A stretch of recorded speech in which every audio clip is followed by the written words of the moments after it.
Всем привет! Вы на канале Готовим с Оксаной Пашко. Сегодня приготовим легкий суп на каждый день. Это простое блюдо отлично подходит для каждодневного меню. Такой суп простой в приготовлении, ароматный и сытный. Подписывайтесь на мой канал и узнавайте еще больше вкусных и простых рецептов. В 3-литровую кастрюлю наливаем примерно 2-2,5 литра воды и ставим на огонь. Пока греется вода, 350 грамм картофеля нарезаем небольшими кусочками.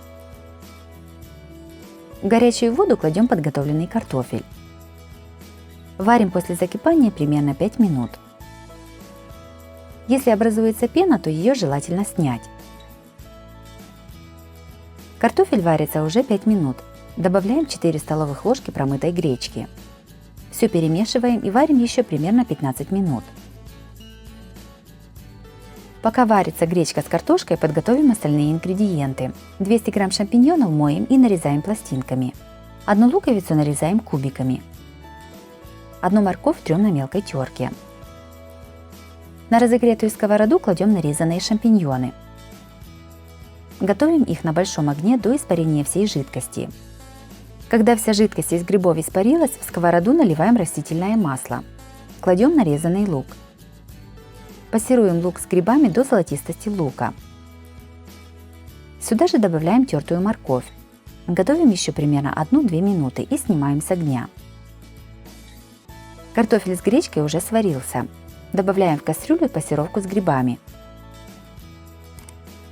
Суп солим примерно половиной столовой ложки соли. Перчим черным молотым перцем. И кладем 1 лавровый лист. Все перемешиваем. Также у меня на канале есть и другие, тоже очень вкусные супы. Смотрите их в моем плейлисте по ссылке на экране или в описании под видео. Когда суп закипит, добавляем нарезанную зелень. Я добавила замороженный укроп. Все перемешиваем и снимаем с огня. Суп готов, можно подавать на стол. Суп с гречкой и грибами получился ароматным и вкусным. Готовится очень быстро и просто. Он отлично подходит для обеда на каждый день. Также этот суп подходит и для постного меню. Если вам понравился рецепт такого супа, то обязательно ставьте лайк и пишите комментарии. Подписывайтесь на мой канал, чтобы не пропустить новые видео. С вами была Оксана Пашко. Готовьте вкусно, готовьте с удовольствием.